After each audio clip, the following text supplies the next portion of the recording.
So critical writing is about making sure that you justify and look at the arguments that support any statements that you're putting in.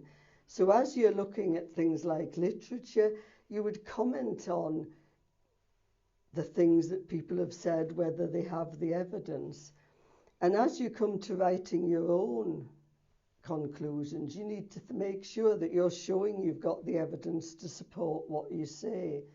Even in things like methodology, you have to justify why you think that particular approach is going to answer the question you're putting at. So you don't just talk from one angle. For example, if you have a research question and you have a hypothesis, you just don't just write about all the evidences and citations that support your hypothesis. You need to see if there is any conflicting or the counter arguments. So you need to cover from multiple perspectives. Critical writing is about making sure that you're really looking critically at the evidence.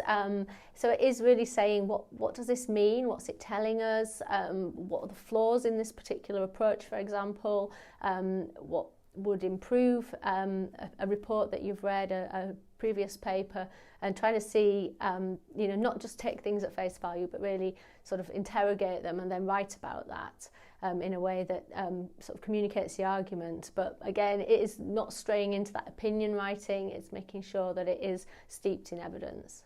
Critical writing means you're not just presenting material, but you're presenting material in order to build your argument. Often, particularly actually in a dissertation, you will need to do some description. You will need to say what the basic facts are, how a particular system works, or whatever it is that you're looking at. But you only do that in service of the kind of argument or the point which the whole piece of work is trying to put across. And critical writing or analytical writing is the style of writing which does that most effectively. It's a style of writing which puts forward a view persuasively that will convince a reader to accept it or to take it seriously. So I think critical writing is really finding the strengths and weaknesses in different people's arguments. And it may be that just because you identify a weakness in an argument, it doesn't mean you're criticising the person who wrote it. It may be that you're trying to use that argument in a different setting or with a different set of conditions.